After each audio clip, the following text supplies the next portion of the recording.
Sorry ta. Nadakan kayo blinya taas kay sila. Kanang pinakanong nga food there sa Taiwan.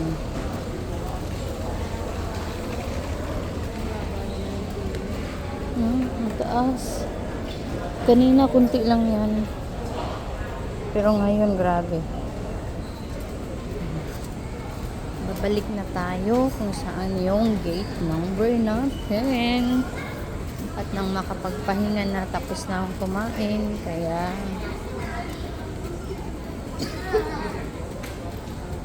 punta na tayo sa boarding area or waiting area ng Eva Air. Ganda din pala ng ano nila, no? Ng airport nila. Pero maliit lang, straight lang siya. Pag pumunta ka naman sa kabilang side, yun yung malapad kung saan yung pinaka main airport nila. Parang extension lang yata to dito. But it's looking nice.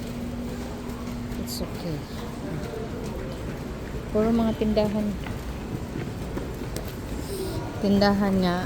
Ay, mahadlok ta mo tanaw kay pagka mahal na lang yun. Muna giingon hanggang tingin lang tayo kasi wala tayong pangbili. See you next time.